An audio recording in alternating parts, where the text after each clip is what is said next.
podcast Segunda a Sexta, a visão de universitários e profissionais sobre carreira e trabalho. Eu sou Oscar Fujiwara e sempre vou trazer para a nossa conversa convidados que vão compartilhar com você visões diferentes sobre cada profissão. Se você está pensando em fazer uma transição de carreira, começar um curso técnico ou universitário, ou só quer saber mais sobre as diversas áreas de atuação que existem, você está no lugar certo.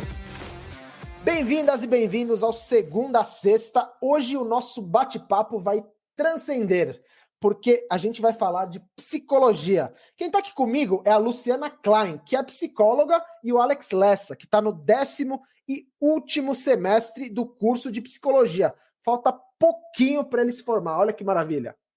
Bem-vinda, Luciana. Conta aí pra gente o que te levou a cursar psicologia e a sua trajetória desde os tempos de faculdade. Antes de mais nada, obrigada pelo convite, Oscar. Um prazer conhecer você, Alex. Antes da faculdade, eu fiz um ensino médio que, na minha época, ainda existia o que se chamava magistério, porque eu sempre gostei de humanas, e aí era um curso que ia frisar humanas, pedagogia era algo que me interessava. No ensino médio, eu já comecei a trabalhar em escola, né, como estagiária ali do curso e tal. E aí eu já comecei a me questionar lá, né? Porque eu estava com as crianças e, obviamente, com 16 anos, 17 anos, eu não entendia uma porção de coisas que aconteciam ali no comportamento das crianças e eu queria saber um jeito melhor de fazer aquilo que eu não tinha respostas com a direção da escola onde eu trabalhava, com as pessoas mais velhas que estavam ali, eu não sentia que ali era o lugar para eu encontrar as respostas. E aí fui conversar, na época o meu irmão já estava fazendo faculdade de psicologia, e aí eu falei assim, irmão, escuta, mas dá para a gente saber na psicologia essas coisas? Porque, ó, acontece isso. Aí eu começava a conversar com ele, né, sobre o que acontecia, e aí a gente começava, ele me ensinava algumas coisas, me dizia algumas coisas, ele é 4 anos mais velho do que eu, então ele já estava, na verdade, para o final do curso, e aí eu comecei, pô, legal isso aí, né? Pô, mas você estuda isso aí? Ah, que interessante. E aí despertou naquela época essa possibilidade. E aí eu prestei, já logo passei e comecei o curso. Na minha época, o 5º ano, então, era quando a gente formalizava a clínica. E quando eu saí, eu já saí direto para a escola. Eu fui direto para a psicologia escolar, que era algo que já me interessava, então, desde antes, né? Comecei como professora mesmo, mas já com um viés da psicologia, e aí eu fui galgando aí esse espaço dentro das escolas, e aí até chegar na psicologia escolar com esse cargo oficial e tal, que foi muito bom na época. E lá eu fiquei durante muitos anos, me aproximando das crianças e dos pais, e comecei a me interessar em orientação de pais, e eu gostava até mais dessa parte do que estar com as próprias crianças. E aí eu decidi que eu ia fazer a clínica. Então aí eu saí da escola e fiquei na clínica. E de lá para cá me firmei nela, né? Continuo na clínica até hoje. Só que a minha clínica também, como tem muito tempo, né, gente? 30 anos está difícil de resumir, mas enfim, eu fiquei um tempo cuidando de crianças e adolescentes, e agora eu estou especializada em mulheres. Eu caminhei na psicologia perinatal, que aí eu fui cuidar de mães e bebês, isso ainda faz parte um pouco do meu fazer, mas mais especificamente hoje eu estou cuidando de adultas, mulheres. E você, Alex, conta aí pra gente como que você chegou ao curso de psicologia e a sua trajetória aí também, né? No curso, no estágio, antes do curso também, né? Bom, quero agradecer primeiro aqui o convite do Oscar e também a Lu. Acredito que a gente vai conseguir se agregar bastante e também para quem está ouvindo a gente. E é interessante porque aí na vinheta, acredito que você diz, né, se você está olhando essa questão de mudar de carreira, etc., é muito interessante, porque uma das coisas que me fizeram ir para psicologia foi porque eu estava muito frustrado profissionalmente. E aí eu estava no metrô e de repente eu vi uma propaganda do centro universitário que eu faço hoje, e eu falei, quer saber? Eu vou tentar. Parece coisa de filme, né?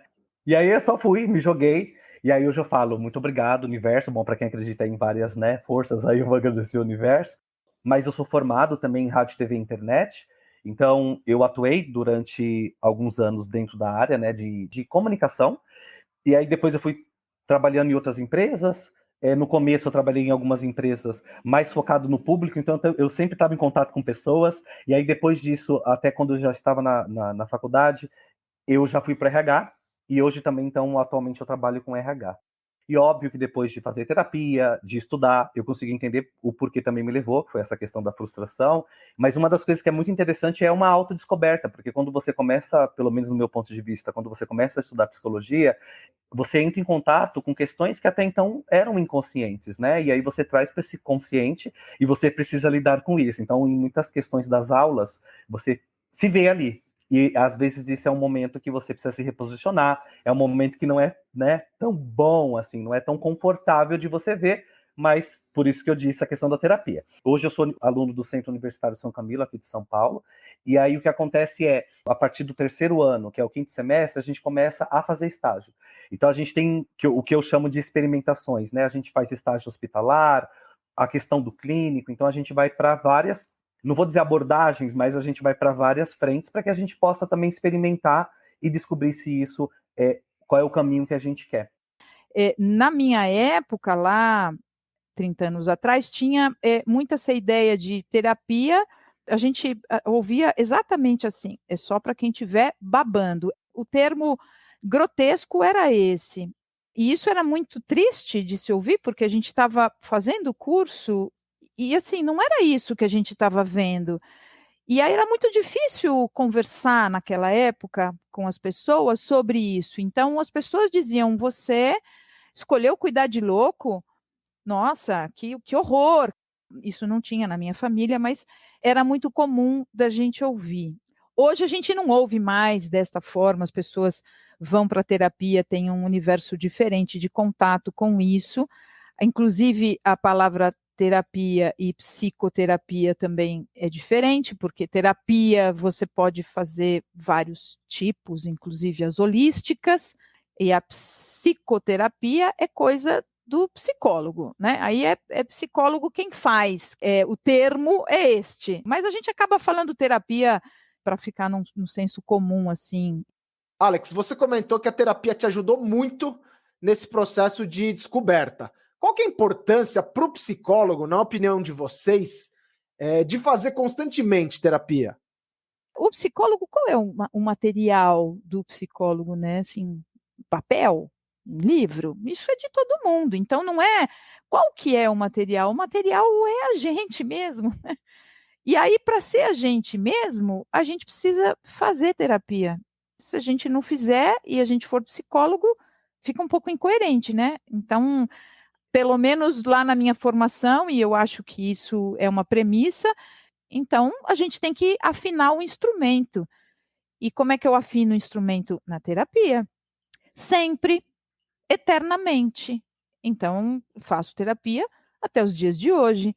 Se ele é o meu material de trabalho e se eu estou com as pessoas, eu preciso continuar revendo, revisitando meu mundo interno, que é cheio de coisas. O mundo é tão grande, né? Então, o meu mundo interno também tem bastante coisa que eu posso revisitar até meu último suspiro, né?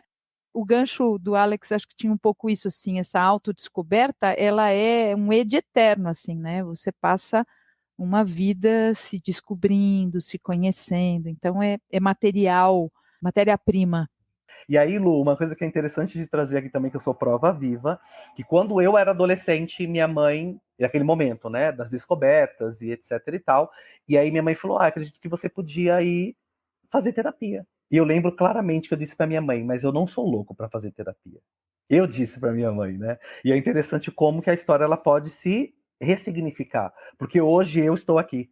Eu estou atendendo as pessoas, obviamente, dentro do estágio, e eu faço terapia e eu indico para todo mundo. Se eu estiver andando na rua e as pessoas passarem por mim, talvez eu diga para elas: e aí? Tá com a terapia em dia? Tá fazendo terapia? E aí isso é importante, porque a gente acaba o quê? A gente se posiciona de uma outra maneira e a gente consegue ressignificar isso. Então, obrigado. Eu acho que eu tenho que agradecer a Lu, porque ela trouxe aqui nessa questão de que isso é real e isso também pode ter acontecido com as pessoas que hoje atendem. As pessoas querem ser ouvidas, não importa se é na escola, se é no hospital, se é no ambiente clínico. Então, nós estamos falando de um refinamento, nosso trabalho é de um refinamento de escuta e de fala. eu vou afinando, e aí eu consigo tocar notas um pouco melhores e mais nítidas com o outro, e aí esse outro consegue perceber a sutileza dessa nota e ele consegue tirar dele a sutileza da nota.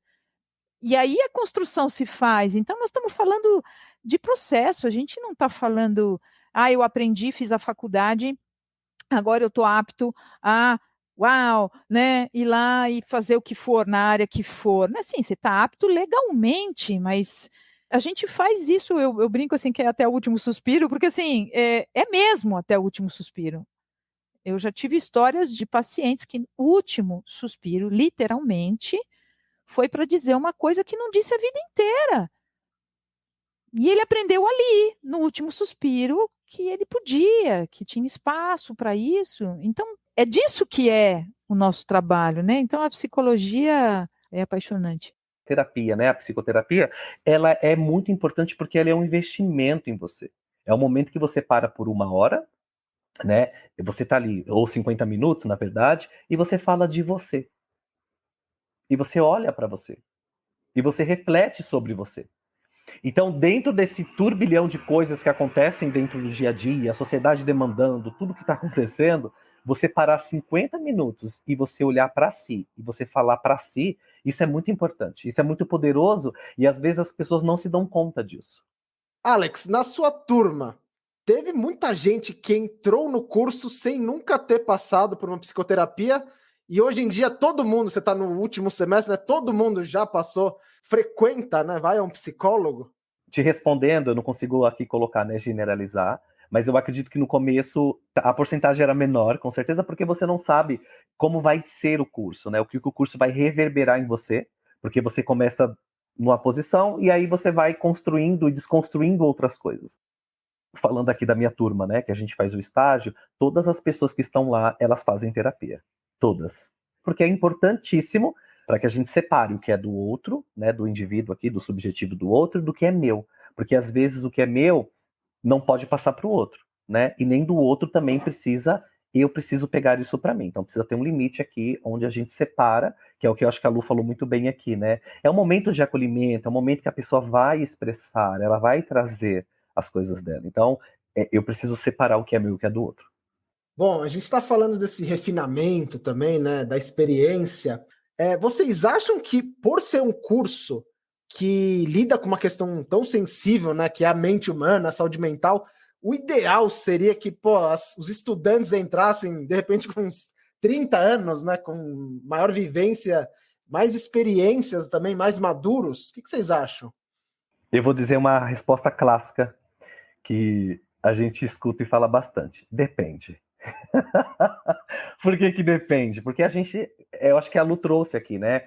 Cada pessoa, cada indivíduo é único e cada pessoa vai ter o seu posicionamento. E é interessante porque aqui nós temos 2 polos, né? Vou dizer assim. Porque a Lu, ela foi e ela teve uma referência que era o irmão, mas ela também já foi ali, já estava nessa questão do colégio, de trocar com as outras pessoas. Então, do meu ponto de vista, por que que depende? Porque é isso. Eu nunca posso definir ou validar o que o outro sente, o que o outro pensa. Então, para algumas pessoas, elas vão dizer: isso para mim é interessante, eu quero começar a faculdade, não tenho uma maturidade ainda para poder entender tudo isso, e eu começo essa faculdade. E aí eu trilho esse caminho. Existem outras pessoas que precisam experimentar outros caminhos para que elas possam dizer: ok, no meu caso, eu estava frustrado profissionalmente. Então, para mim, depende. Então, até para as pessoas que nos ouvem nesse momento, eu acho que é importante isso, até porque a gente vive hoje numa sociedade do imediatismo. Tudo precisa ser resolvido agora. Você precisa escolher.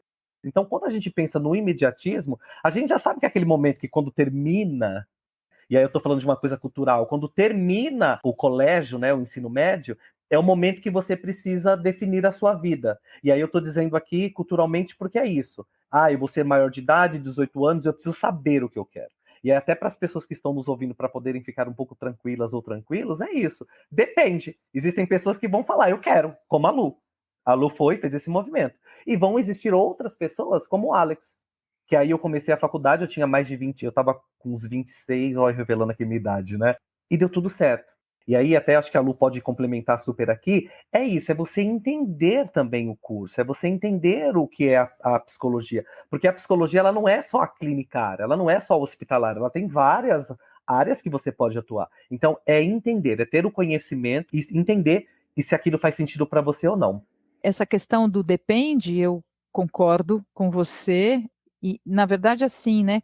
Pode ser você sabendo o que você quer fazer, então, eu sei, eu estou lá com 17 anos e eu quero psicologia porque eu entendi que psicologia vai ser minha vida. Beleza. Aí você começa o curso, aí você começa a conversar com as pessoas. Aí lá no segundo ano, de repente, ou por semestre, enfim, não importa, né? Mas lá num determinado momento, você olha e fala assim, putz, você nem se formou, né? Porque no caso do Alex, ele até teve uma formação até o final, depois foi lá e mudou o caminho, mas às vezes isso acontece antes também. Por isso que depende muito, porque depende da história do indivíduo. Aí, tô lá no segundo ano, falo, puta, eu não tô gostando desse negócio eu achei que tinha sentido, mas agora eu tô vendo que não tem.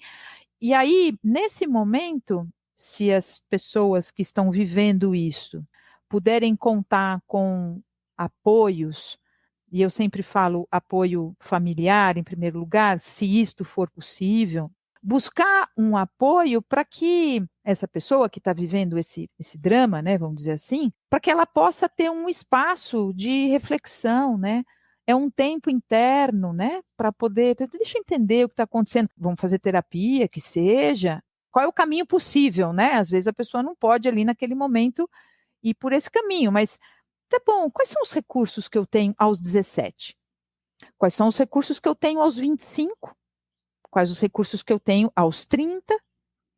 E eu arrisco dizer que uma pessoa de 30 talvez possa ter menos recursos que uma de 17 também, apesar das idades serem bastante distantes, né? Porque nós estamos falando de algo que é muito subjetivo, que é o amadurecimento emocional de cada um. Então, ele não está na idade, ele está na experiência vivida e na forma de se viver aquilo, né? Então, o que dizer para o jovem que está indeciso? Converse mais com a sua família. Se está muito difícil, veja com a sua família se é possível procurar um profissional para poder conversar com você. Não é conversar sobre a profissão. Não é falar se você deve ou não fazer psicologia. Não, é para ventilar. Eu gosto dessa palavra porque, para mim, lembra um pouco essa ideia, essa metáfora mesmo de uma coisa ventilada, ela é mais sadia. Uma coisa toda fechada mofa, estraga, né, umedece. Então, assim, o vento traz saúde, a ventania pode trazer estragos, né? Então, como é que a gente compõe isso? Eu acho que a conversa é sempre um bom caminho. A gente está conversando aqui bastante sobre a parte clínica, mas, Alex, atualmente você atua como estagiário no departamento de RH de uma empresa, né? Foi algo que você planejou ou uma oportunidade que acabou aparecendo para você? E você pensa em continuar no RH depois de se formar ou você pretende desbravar outra área? Na verdade, assim, o que me levou pro RH, as pessoas. Eu adoro pessoas, eu gosto da história das pessoas, das perspectivas. E o que me levou, na verdade, foi que em outra empresa que eu estava, né, antes dessa que eu tô hoje, eu fui subindo de cargo, trabalhava com atendimento e depois eu fui pro RH. O RH, na verdade, foi a porta de entrada, porque eu tive que tratar com pessoas, os processos, como ajudar as pessoas, para que os processos também da empresa ficassem mais fáceis para as pessoas. Porque muitas pessoas pensam que o RH, né, o Recursos Humanos, ele é aquela coisa de DP, né, que tem antigamente departamento e tal. E hoje não tem isso, a gente trabalha muito para essa questão da diversidade, como que a empresa também pode dar o suporte para o profissional, para a profissional que está ali. Então, quando eu fui para o RH, foi por isso, uma oportunidade, e aí, obviamente, que eu também queria, além de estagiar na clínica, eu também queria estagiar ou trabalhar, atuar dentro do Recursos Humanos. Porque dentro do Recursos Humanos, você pode trabalhar, tem uma gama de coisas que você pode fazer também fazendo psicologia. Por exemplo, tem muitas pessoas que querem terminar o curso e atuar com recrutamento, com seleção. Tem pessoas que querem fazer treinamento, desenvolvimento. Tem pessoas hoje também, que eu acho que é muito importante também, que está, enfim, né, demorou-se, mas enfim chegou, que é essa questão da diversidade, da inclusão. Então você pode trabalhar com várias frentes. Mas eu quero ter um consultório e eu quero atender, eu quero clinicar. Obviamente que isso leva um tempo, até porque eu vou me formar ano que vem, preciso do registro também, né, para poder fazer isso, preciso de buscar supervisão, continuar estudando, obviamente. Acredito que agora esse é o momento que eu possa, porque eu transcendi, essa palavra tá bem aí na internet também, né, que o pessoal fala, transcendi! Para mim eu transcendi quando eu fiz o primeiro atendimento do estágio. E para mim, eu não sei como que foi para a Lu, enfim, ela também pode comentar, quando eu atendi pela primeira vez, aquilo para mim, eu falei, é isso que eu quero fazer. É isso. Porque para mim é muito bonito, é belo, é simbólico você oferecer ali aquele momento de escuta, porque é muito difícil, né? Acho que as palavras da Lu foram muito bonitas de dizer, né? As pessoas precisam ser ouvidas. Porque hoje em dia na internet as pessoas elas falam, mas elas não são ouvidas. Você não coloca realmente quem você é ali. Às vezes é só um personagem, mas por trás desse personagem que tem aí do mediatismo que eu já citei aqui, da demanda social, o que realmente você gostaria de falar que você não fala? E a partir do momento que você coloca aquilo sem um julgamento, né? Você simplesmente pode dizer quem você é. Traga o que você quer. Então, é isso. Quando terminar, eu quero seguir, né? Quero ter um consultório e eu quero clinicar. Lembrando um pouco da minha trajetória profissional, eu descobri a clínica depois, né? Como eu disse, né? Eu comecei na escola, então a clínica veio depois, tal. Mas eu entendo que para toda profissão, e para a nossa também aqui, porque estamos falando da psicologia, mas eu acho que isso deveria ser para todas, 2 pontos que eu quero dizer. É o estudo, então, um estudo contínuo. Não importa o curso que você faz, continua lendo, continua estudando. Se não for especificamente sobre a sua profissão, que aquilo que você faça tenha um propósito, porque aí já está fazendo sentido. Então, acho que isso eu diria para todas as profissões, mas que você leia, que você continue prestando atenção naquilo que faz sentido para você. Então, acho que isso é um ponto, né? O outro ponto é que na trajetória, mesmo que você não queira mudar de profissão, né? Às vezes você está lá, vou falar da minha experiência, né? Então, estava lá, estava clinicando, estou feliz com isso, estou estudando isso aí também, estou feliz com isso, mas eu sentia que me faltava alguma coisa. E esse faltar alguma coisa também não era muito definido para mim. Faltando o quê? Né? Claro que de novo, terapia, autoconhecimento, e aí eu vou levando essas questões, eu vou olhando melhor para isso. O que eu fui fazer não tem nada a ver com psicologia na minha trajetória, porém tem tudo a ver com a psicologia. Então, mas só que eu descobri isso depois. Então, eu me interessei em fazer uma pós-graduação em medicina chinesa. Porque para mim fazia muito sentido a fisiologia, que eu já gostava antes, que eu já me identificava antes, e que ali na medicina chinesa era uma fisiologia energética, que para mim fazia muito sentido com as coisas que eu vivia, que eu experimentava, que às vezes o paciente trazia. E eu falei, vou me aprofundar nisso, vou olhar para isso. Aí você entra nisso, aí você descobre uma filosofia nisso. Aí a filosofia te engancha em outras filosofias. Aí você descobre que também tem a meditação que vem de uma outra filosofia e que tudo isso pode agregar no seu dia a dia dentro do consultório, que não está lá regimentado no conteúdo programático do curso, mas está na sua experiência de vida. Então, o que eu quero dizer com isso? Para as pessoas que estão ingressando nas suas profissões, para as pessoas que estão no meio de uma profissão querendo mudar, para aquelas que já estão na profissão e não estão entendendo se estão satisfeitas, né? O olhar é para a sua essência, aquilo que faz sentido para você. Quando você encontra o que faz sentido, achar o estudo, o curso, a pós-graduação, o livro que você vai ler, a pessoa com quem você vai conversar, fica menos difícil quando você encontra a essência. Agora, se você não está lá na essência, está querendo achar lá fora alguma coisa, você não vai encontrar, porque ela não vai se conectar com algo que é seu. Então, ela vai perder o sentido. Ela pode ficar com uma roupagem bonita no começo, mas depois ela perde o sentido. Então, eu acho que são duas coisas importantes assim para as pessoas nos caminhos delas, né? E Lu, olha que interessante, né, que você diz e a gente volta de novo nessa questão do autoconhecimento. Eu vou até pedir desculpa para vocês que eu falo muito do imediatismo, porque a gente precisa entender isso precisa ser consciente. A gente acorda, a gente consome muito conteúdo, a gente vai trabalhar, a gente volta, e aí de repente, né, Lu, pegando esse gancho que você trouxe, a pessoa, ela se olha e fala, não tô feliz, ou tem alguma coisa que não faz sentido.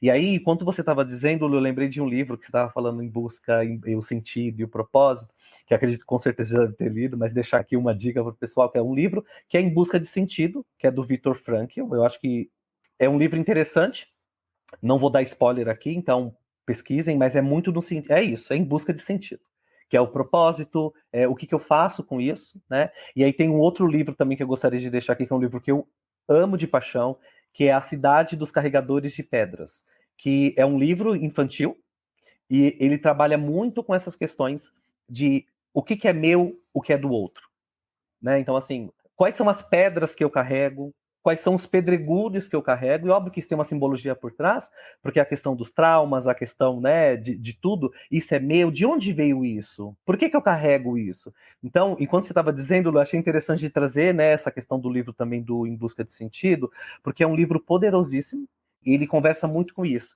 E aí, até para agregar no que a Lu trouxe, é isso, você precisa se conhecer para saber o que você gosta.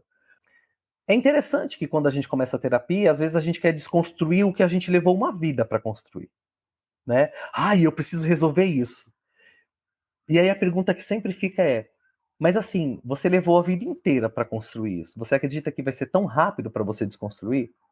E aí às vezes a gente para um pouco e fala, eu preciso ter um pouco mais de paciência, experimentar, entender o que para o outro não é para mim e o que é para mim, né? Então quanto mais aquela questão de eu me conecto comigo, mais eu me entendo, mais eu aprendo sobre mim e mais confiante eu consigo dizer para as pessoas, isso é para mim e isso não é.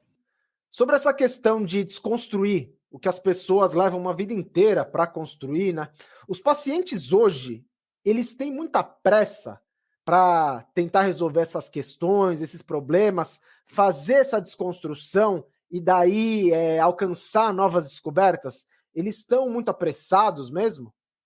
A questão do imediatismo, ela está assim diariamente no consultório para quem busca.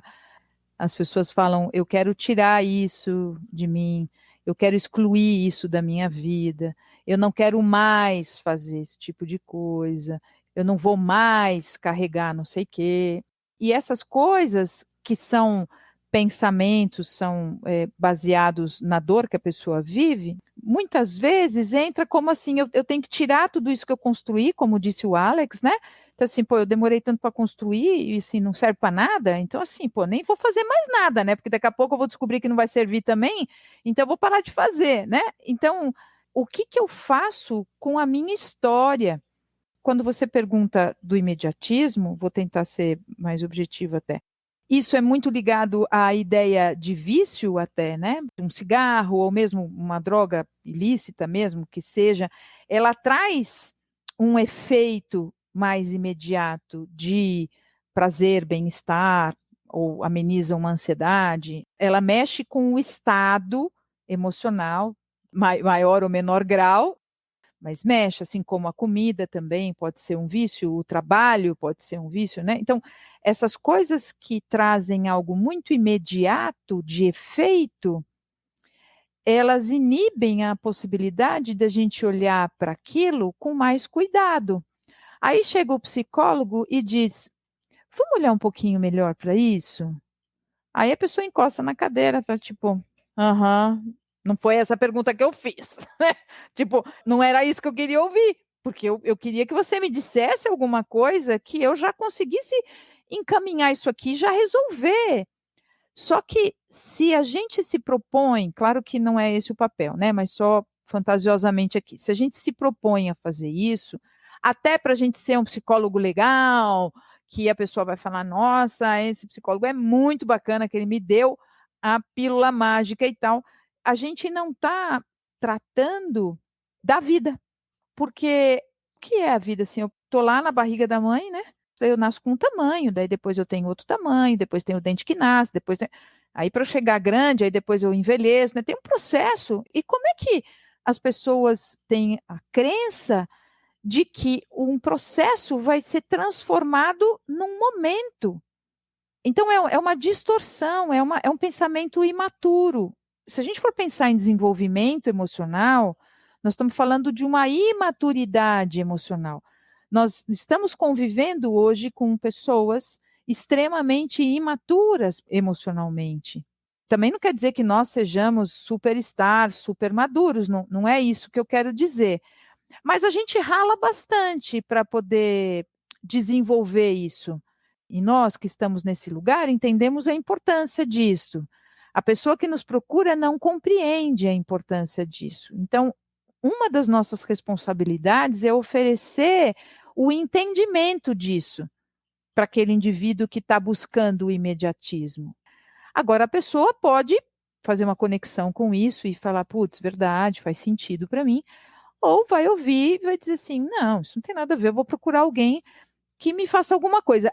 E nesse momento, a gente não falou sobre isso, mas muitas vezes, de forma inadequada, porque não é esse o objetivo do médico psiquiatra, mas muitas vezes a psiquiatria entra para poder dar o imediatismo.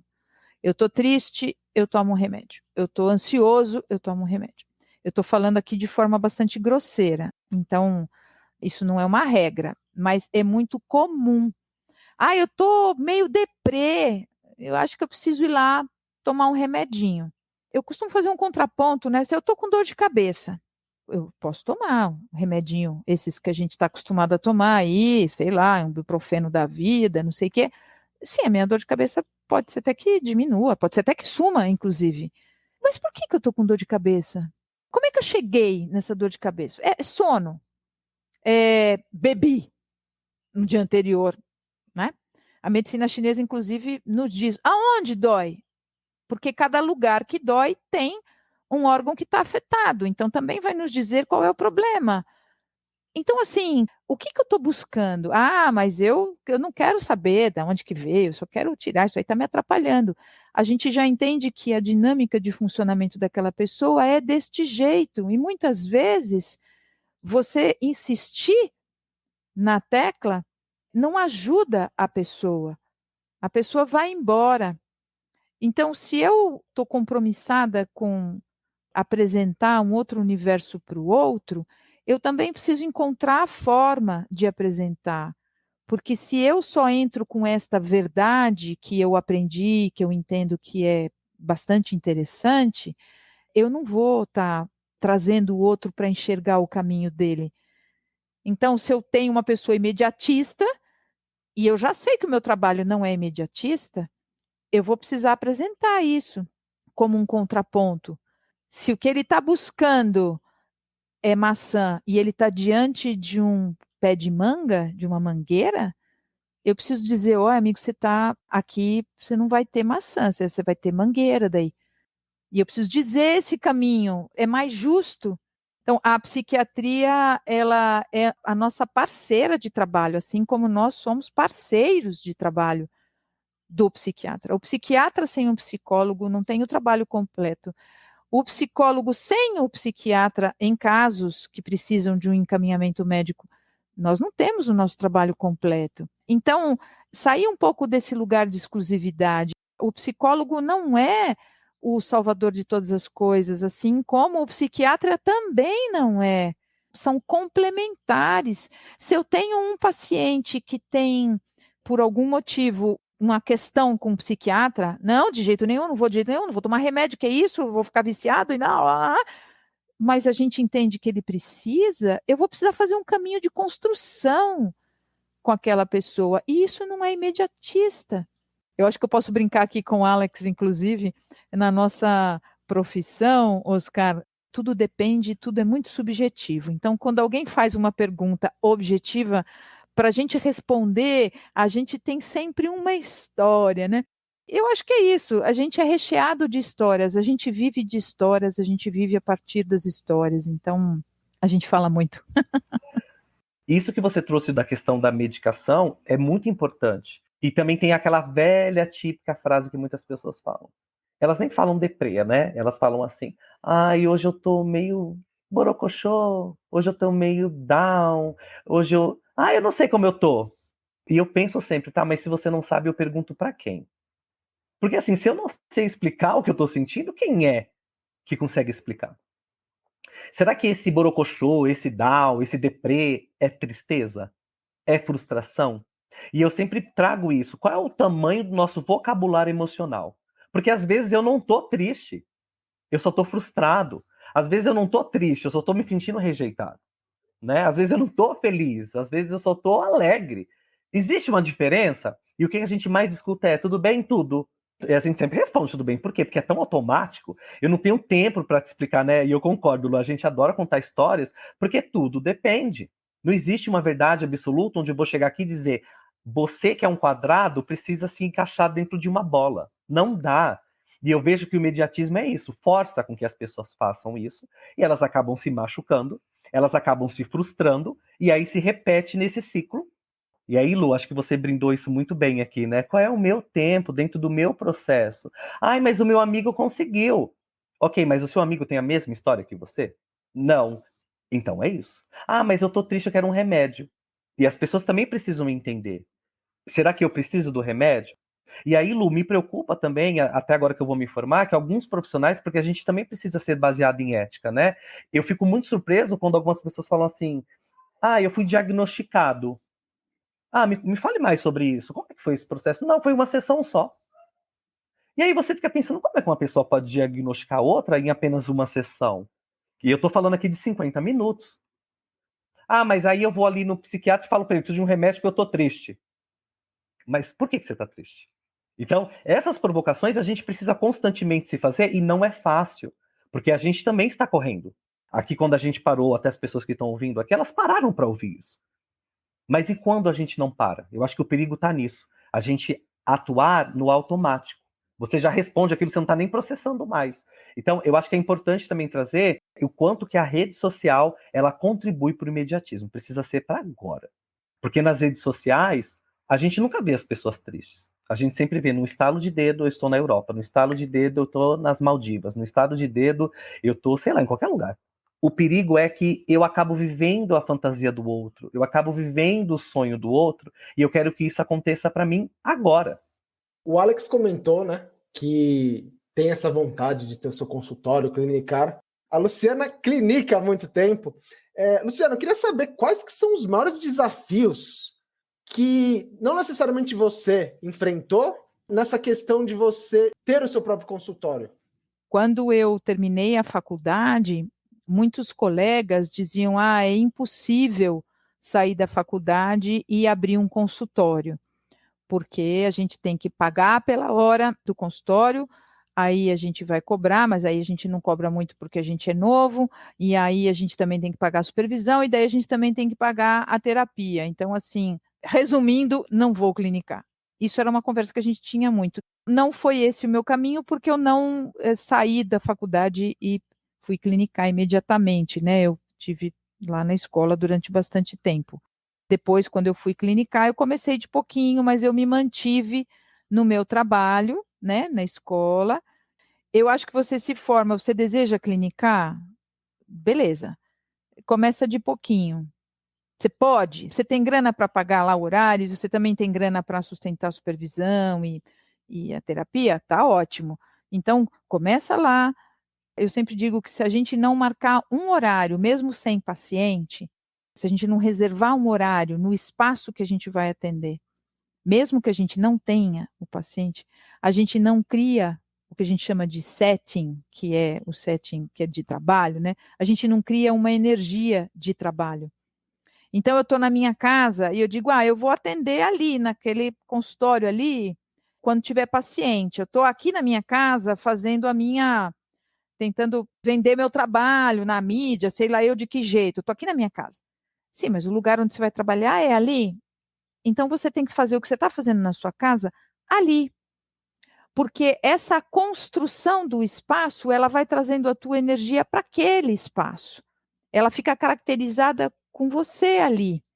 Então, ela não vai ter um custo alto, porque é um horário que você está ali separando, é uma horinha, né, na semana, que seja, mas é um momento em que você dedica para aquele espaço físico, que é o lugar onde você vai atender mais pessoas. Isso é como aquela história da pedrinha que a gente joga no lago e que vai emanando energia e vai ampliando, assim.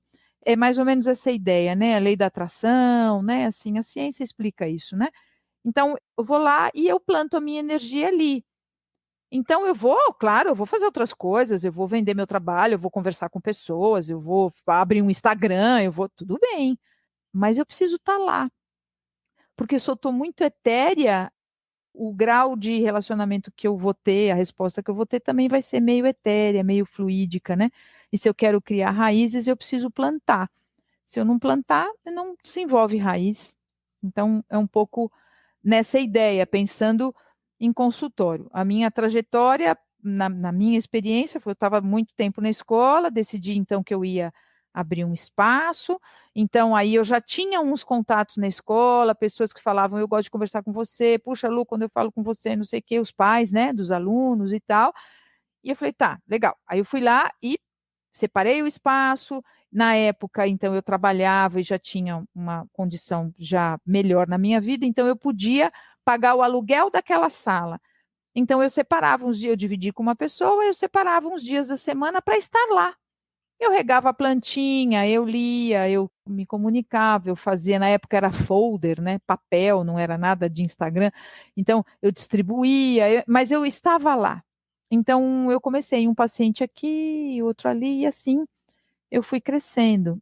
A gente já usou o termo supervisão algumas vezes, e talvez seja importante a gente falar, pode parecer talvez óbvio para nós, comum talvez, mas acho que é importante colocar, né? O que, que é essa supervisão, né? Na faculdade, né? Na universidade e depois também, porque, na verdade, assim, a gente tem pai e mãe que é mais velho que a gente, né? Que filho.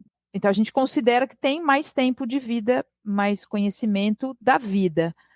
Então, pai e mãe é como se fossem nossos supervisores, né? Então, eles dizem: olha, põe um casaquinho porque vai esfriar. E a gente sai sem o casaquinho e fala: puta, né? Puxa vida, devia ter pego o casaquinho. A supervisão na nossa profissão é isso também. Na faculdade, é um professor que já está lá na profissão há um tempo e ele está orientando os alunos que estão ali iniciando a vida, tal, tal. Aí a gente se forma e, dependendo do tamanho do nosso ego, a gente acha que não precisa mais, né? Mas é muito interessante que a gente continue sendo supervisionado durante um bom tempo da nossa trajetória. Por quê? Porque nós estamos traçando um caminho de oferta de ajuda. E eu preciso compreender qual é a dimensão do que eu ofereço, como que eu ofereço e como é que eu escuto quem me pede para eu não oferecer a mais ou a menos. Para esse discernimento, muitas vezes a gente está ali, né, na lida, né, na emoção do atendimento, ou se é um atendimento no hospital, se é um atendimento na escola, seja onde for a nossa experiência, e a gente não enxerga. A gente não enxerga porque às vezes a emoção, ela, né, aquilo que nos toca ocupa um espaço maior do que o nosso discernimento. Então é importante que a gente leve isso para conversar com alguém que possa nos escutar de um lugar profissional, que é diferente da terapia. Então, o supervisor cuida da escuta do nosso fazer, da clínica, da escola. Como é que você está fazendo isso? Deixa eu ver, eu estou ouvindo você me falar desse seu fazer, mas eu estou aqui pensando que sentido tem isto, né? Quer dizer, aí é uma conversa do fazer ali. A terapia, ela é sobre o meu fazer humano, né? O terapeuta, sem ser o supervisor, ele vai ouvir o todo ali, né? O supervisor é aquele que vai dizer: olha, isso aí que a gente está conversando, eu acho que seria bom você levar para terapia, porque isso é mais pessoal. Isso que você está trazendo não é aqui do caso que a gente está discutindo. Isso daqui é mais do seu pessoal que foi tocado pelo caso que você está atendendo, ou, enfim, a criança que você viu na escola, o paciente do hospital. Então, o supervisor tem uma escuta diferenciada, e eu acho que isso é importante, porque faz parte, de novo, do instrumento, né? Onde está um instrumento de trabalho? É uma outra pessoa, não é um objeto, é um outro ser. Então, assim, a terapia é um instrumento de trabalho, a psicoterapia que a gente faz, né, para a gente mesmo, um psicólogo para nós. Aí tem o supervisor, que é também um psicólogo, mas que ele vai supervisionar o meu trabalho, vai ter uma supervisão, literalmente, né? Uma visão de cima, tipo um dronezinho, sabe? Que vê, ele vê de cima. O psicólogo da pessoa, ele vê de cima também, mas é um pouco mais baixo, né? Pelo menos esse é meu ponto de vista, né? Ele vê um pouco ali da pessoa. O supervisor, ele vê assim, ele está vendo a pessoa, mas ele está vendo também o trabalho ali, como é que ele está fazendo. Então, são lugares diferentes de escuta, de conversa, são os nossos instrumentos de trabalho. Importante também trazer que a supervisão, na supervisão a gente não debate questões pessoais. Ai, por que aconteceu isso na minha casa? Não existe espaço para isso, né? Existe espaço para que eu possa falar do outro que eu estou atendendo, o outro que eu proporciono um momento de escuta, de acolhimento, né? Então, assim, é muito da questão profissional. E esse drone, né, que é o nosso que está mais baixo, é isso. Eu faço um atendimento onde eu digo, olha, eu atendi um caso, mas eu não conto do caso, até porque eu não posso, por uma questão ética, eu não posso ficar levando o meu caso para minha terapia particular. É por isso que existe a supervisão. E, Lu, você está certíssimo, eu concordo muito com você. A questão, assim, se o meu ego, né? Qual é o tamanho desse ego que vai me permitir ter a supervisão ou não depois que eu me formo, né? Porque tem muitas pessoas que dizem, tô formado, eu já aprendi tudo, e agora deixa comigo que eu domino tudo. E, na verdade, não é isso que acontece, porque, de novo, tudo depende, né? Depende de como que vai reverberar em mim o que a pessoa trouxe. Gente, estamos aqui na reta final da nossa conversa. Passou rápido demais o bate-papo. E para fechar, que conselhos vocês dariam, além, é claro, de todos os conselhos que vocês já compartilharam aqui, que conselhos vocês dariam para quem está pensando em cursar psicologia? Não sei se é um conselho, mas eu fico pensando assim, alguém que deseja a psicologia, a primeira coisa que eu diria assim, se responde, né? Responde a si mesmo. Por que é que você deseja a psicologia? Qual é o sentido da tua busca para este curso? Se você está com dificuldade para responder esse tipo de pergunta, então talvez valha a pena você ir até as universidades que você talvez deseje cursar e vai conversar lá no setor responsável, às vezes é um centro acadêmico, vai lá e conversa, queria saber um pouco mais do curso, vai até a secretaria, fala com o coordenador do curso, você pode me falar qual é o programa? Eu saber o nome das matérias, e aí como é, o que que se faz? O que se faz aqui? O que que é isso aqui? Porque ele é um candidato à psicologia, né? E se estas pessoas, se os lugares onde eles vão buscar essa informação não estão disponíveis para colaborar, então talvez ele tenha que repensar o lugar, talvez ele tenha que repensar o jeito dele interagir com isso, porque isso já vai dar notícia do que é a psicologia, entende? Que é lidar com o humano, porque ele pode chegar num curso de psicologia e encontrar um monte de gente que não está afim de falar com o candidato. Ele pode se deparar com isso, efetivamente. E aí, onde que ele vai buscar essas informações? Então, ouvir um podcast, certamente tem outros lugares que ele pode, né? Tem livro, deixa eu ver um pouco da profissão no livro, né? Eu só diria assim, não vai só porque é legal. O legal é pouco. A gente falou de coisas aqui que dizem respeito à profundidade. O curso, ele trata de profundidade. Se eu não tenho a mínima pretensão de fazer um curso de mergulho, então talvez você deva pensar um pouco, talvez você deva fazer uma outra coisa antes, talvez fazer terapia antes, para ver se é isso mesmo. O curso de psicologia, eu já ouvi muitas pessoas, na minha época falavam assim, eu vim aqui porque eu queria me entender melhor. Fazer um curso de psicologia com o objetivo de se entender melhor é um equívoco. Claro, a gente tem esse caminho, mas não é o objetivo do curso, é uma consequência do curso. porque eu vou lá, eu tenho que fazer terapia, porque eu tenho aula que vai me provocar, porque eu tenho o professor que vai dizer isso aí é um problema seu, você tem que ver na terapia, e não sei o quê. A gente vai achar que a gente tem todas as doenças classificadas no CID. A gente passa por isso. Nossa, eu tô meio esquizofrênica hoje, né? Gente, será que eu tenho essa psicopatia? Eu tô achando que eu tenho. A gente vive isso intensamente no curso. Depois a gente descobre que a gente tem um pouquinho de tudo, sim, é verdade. Mas para fazer o curso, é tudo isso que a gente vive. Então, se você está procurando só para se conhecer melhor, não é no curso, é fazendo terapia. Daí você vai lá, faz terapia, você vai se conhecer melhor. Mas uma dica que eu daria para as pessoas são duas. A primeira é faça terapia. Se você está pensando em fazer psicologia, faça terapia. Porque quanto mais cedo, melhor. E a outra é uma coisa que, assim, eu não me tatuei, mas se eu pudesse pensar em me tatuar, né, fazer uma nova tatuagem, seria essa, que o diagnóstico, ele não é o destino. O que eu quero dizer com isso? Que muitas das vezes é isso, eu tenho um diagnóstico e eu trabalho em cima deste destino. E aí, como a Lu já trouxe aqui também, é isso, é uma grande descoberta, não de si, mas de tudo, de como que as coisas funcionam. Então, se você está pensando, né, as pessoas aqui que estão nos ouvindo, e você pensar, como que será? Depende. Então, assim, tudo depende. Porque eu não tenho esse poder de dizer como é que vai ser. Porque, de novo, cada pessoa é singular. Para cada pessoa faz o sentido. Então, o que a Lu trouxe, eu concordo com você. Vá na universidade, questione, pergunte e se conheça. Por isso que é importante fazer a terapia. Porque eu preciso me conhecer. Eu quero fazer psicologia porque eu quero ajudar as pessoas, porque eu tive tantos traumas que eu também quero proporcionar um momento de escuta. Talvez seja isso, mas talvez não seja. Então é isso. Faça terapia e sempre acredite que o diagnóstico não pode ser um destino. Luciana, Alex, no começo da nossa conversa eu comentei que a gente ia transcender e pelo menos eu aqui transcendi totalmente com vocês, com certeza.